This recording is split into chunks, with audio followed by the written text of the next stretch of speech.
नमस्कार दोस्तों, आपका स्वागत है आपके अपने यूट्यूब चैनल स्मार्ट स्टडी पर।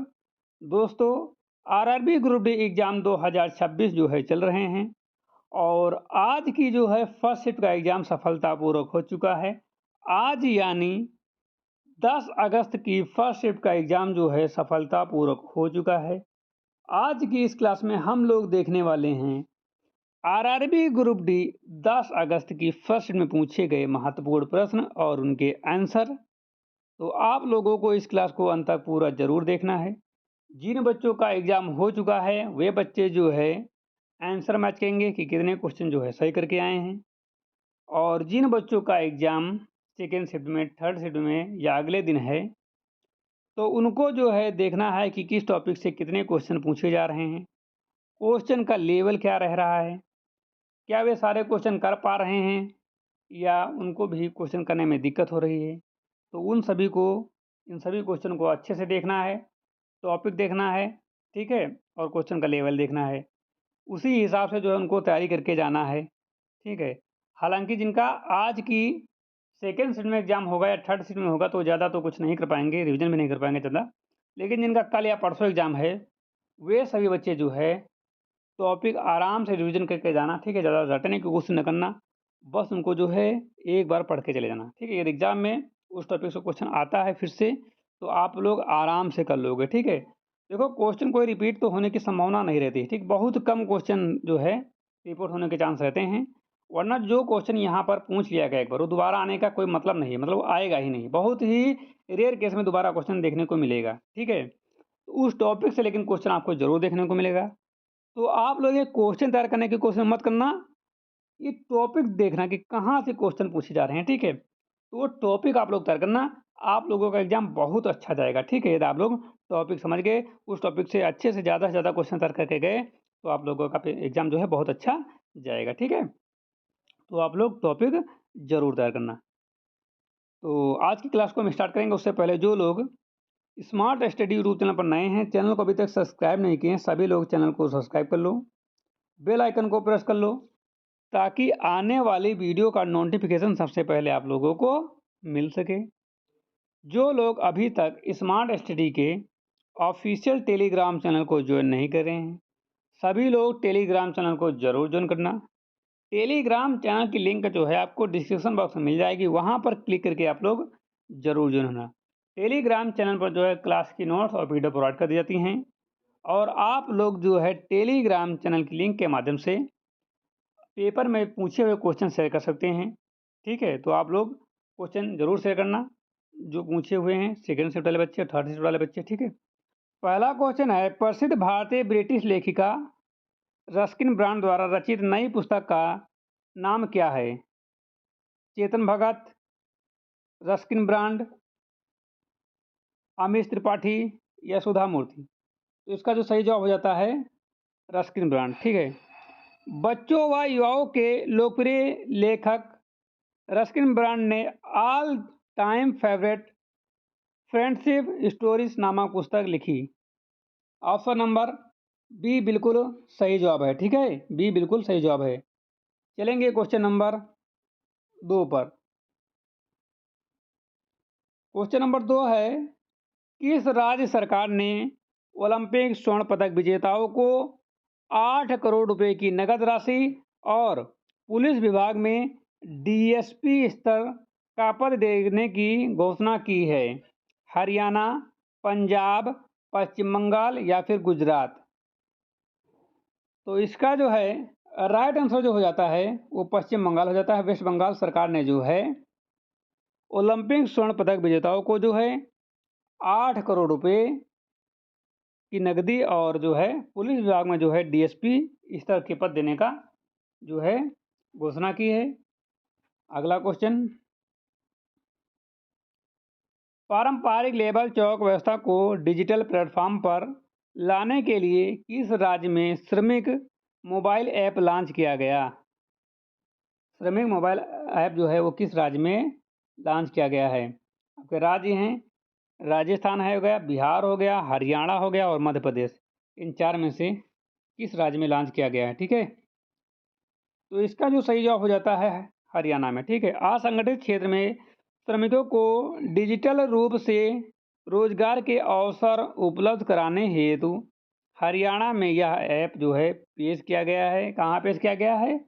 हरियाणा में, ठीक है। किस लिए पेश किया गया है ये? तो ये जो है लेबर चौक व्यवस्था को डिजिटल जो है प्लेटफॉर्म पर उतारने के लिए, ठीक है। तो ऑप्शन नंबर जो है इसका सी बिल्कुल सही जवाब है, हरियाणा, ठीक है। अपने सभी सरकारी विभागों और आधिकारिक उपयोग के लिए इलेक्ट्रिक वाहनों को अनिवार्य करने वाला भारत का राज्य कौन बना? ओडिशा, महाराष्ट्र, तमिलनाडु, केरल। तो अपने सभी सरकारी विभागों और आधिकारिक उपयोग के लिए जो है इलेक्ट्रिक वाहनों को अनिवार्य करने वाला भारत का जो राज्य है वो उड़ीसा है, ठीक है। हरित ऊर्जा और कार्बन उत्सर्जन घटाने के उद्देश्य से उड़ीसा सरकार ने सरकारी बेड़े में ईवी को प्राथमिकता दी है, ठीक है। तो ऑप्शन नंबर जो है ए बिल्कुल सही जवाब हो जाता है, ठीक है। ऑप्शन नंबर ए बिल्कुल सही जवाब हो जाता है। चलेंगे क्वेश्चन नंबर नेक्स्ट पर।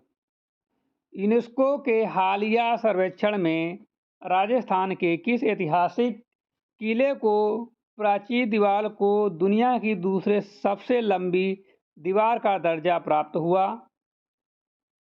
पहला, दूसरा, तीसरा, चौथा। यूनेस्को के हालिया सर्वेक्षण में राजस्थान के किस किले की प्राचीन दीवार को दुनिया की दूसरी सबसे लंबी दीवार का दर्जा प्राप्त हुआ? तो इसका जो सही जवाब हो जाता है दूसरा। राजस्थान का कुंभलगढ़ किला जो है चीन की विशाल दीवार के बाद जो है दुनिया की दूसरी सबसे लंबी दीवार के रूप में प्रतिष्ठित है। तो यहाँ पर दूसरा हो जाएगा, ठीक है, दूसरा। तो ये जो है कुंभलगढ़ का किला, ये जो है दूसरा इसको स्थान मिला है। अगला क्वेश्चन पे चलेंगे।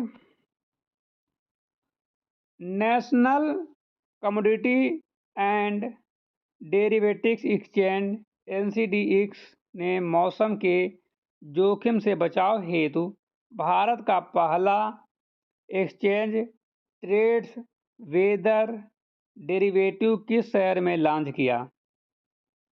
दिल्ली, मुंबई, चेन्नई या हैदराबाद?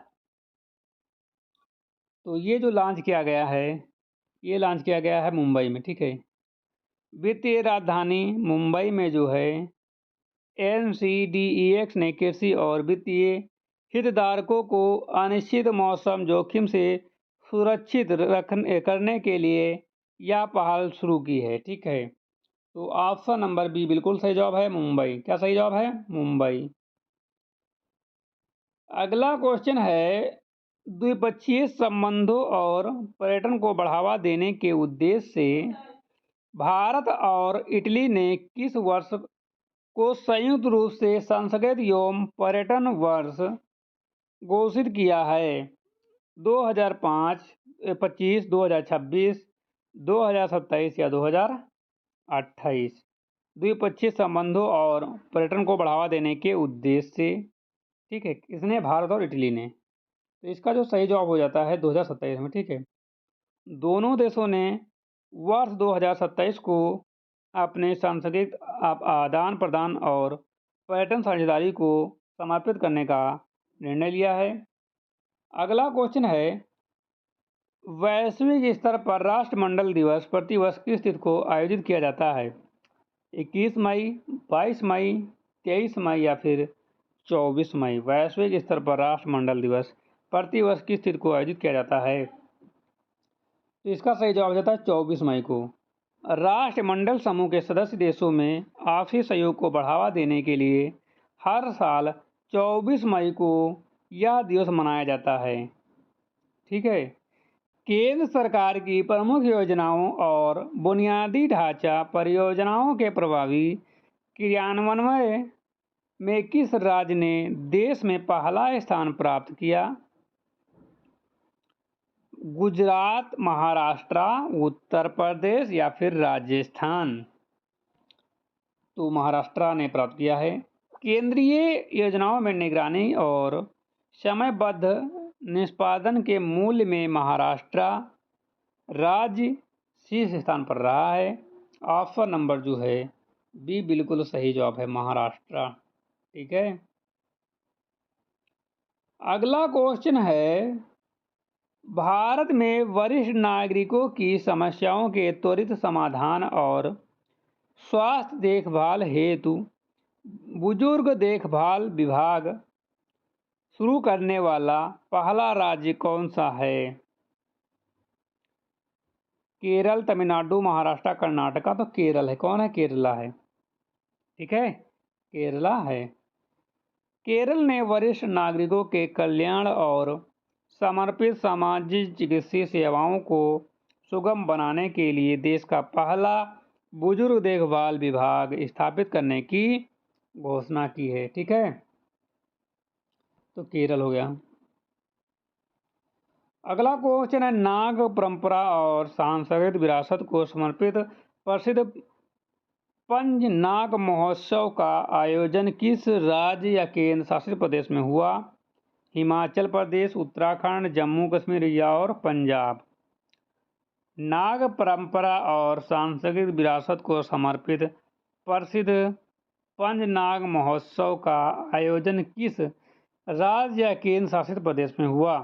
तो इसका सही जवाब हो जाता है जम्मू कश्मीर में। जम्मू कश्मीर की पारंपरिक, धार्मिक और सांस्कृतिक विविधता को प्रदर्शित करता पंज नाग महोत्सव स्थानीय उत्साह के साथ मनाया गया। ऑप्शन नंबर सी बिल्कुल सही जवाब है। अगला क्वेश्चन है, राष्ट्रीय राजधानी क्षेत्र एनसीआर में वायु प्रदूषण पर नियंत्रण लगाने हेतु कैब एग्रीगेटर्स और डिलीवरी पार्टनर्स के लिए केवल इलेक्ट्रिक वाहनों को अनिवार्य करते हुए पेट्रोल डीजल वाहनों पर किस राज्य ने प्रतिबंध लगाया? दिल्ली, पंजाब, हरियाणा या फिर उत्तर प्रदेश। तो हरियाणा सरकार ने। ठीक है, हरियाणा सरकार ने पर्यावरण संरक्षण के तहत एनसीआर जिले में वाणिज्य कैब और डिलीवरी वाहनों के लिए हरित ईंधन ईवी परिवर्तन को बढ़ावा देने के लिए यह कदम उठाया। अगला क्वेश्चन है, केंद्रीय सूचना आयोग सीआईसी ने हाल ही में किस प्रमुख खेल निकाय को सूचना का अधिकार आरटीआई कानून के दायरे से बाहर रखने का आदेश दिया? भारतीय रिजर्व बैंक, भारतीय क्रिकेट कंट्रोल बोर्ड, भारतीय अंतरिक्ष अनुसंधान संगठन, नीति आयोग। इसका सही जवाब हो जाता है बीसीसीआई। केंद्रीय सूचना आयोग सीआईसी के फैसले के अनुसार बीसीसीआई को आरटीआई अधिनियम की धारा 2H के तहत सार्वजनिक प्राधिकरण के दायरे से बाहर रखा गया है।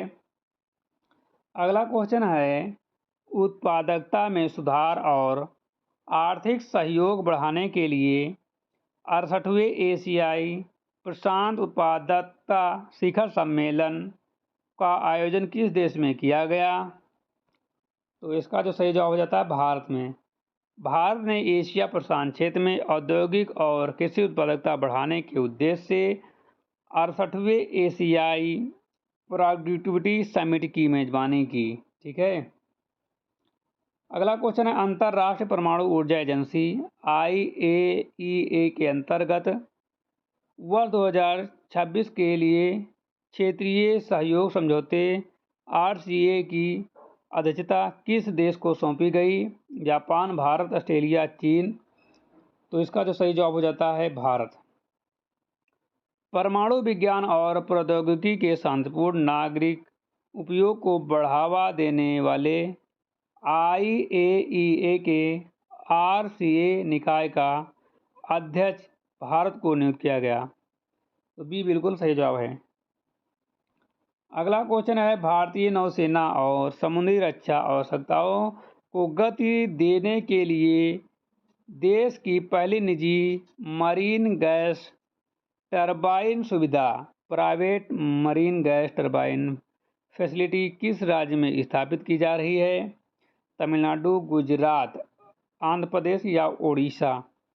तो इसका जो सही जवाब हो जाता है वो आंध्र प्रदेश में। ठीक है, आंध्र प्रदेश में। रक्षा निर्माण में आत्मनिर्भरता को बढ़ावा देने के उद्देश्य से यह आधुनिक प्राइवेट टरबाइन सुविधा आंध्र प्रदेश में स्थापित की जा रही है। ठीक है, अगला क्वेश्चन है, गुजरात की महत्वाकांक्षी तटीय जल संसाधन कल्पसर परियोजना के निर्माण और त्वरित क्रियान्वयन हेतु भारत ने किस देश के साथ विशेषज्ञता समझौता किया? फ्रांस, नीदरलैंड, रूस, अमेरिका।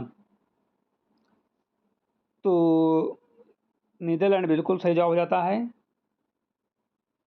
खंभात की खाड़ी में मीठे पानी के जलीय निर्माण से जुड़ी कल्पसर परियोजनाओं के लिए जल प्रबंधन तकनीकी में अग्रणी देश नीदरलैंड के साथ साझेदारी की गई। भारत ने अपनी कम दूरी की बैलिस्टिक मिसाइल अग्नि-1 का सफल परीक्षण किस राज्य के तट से पूरा किया?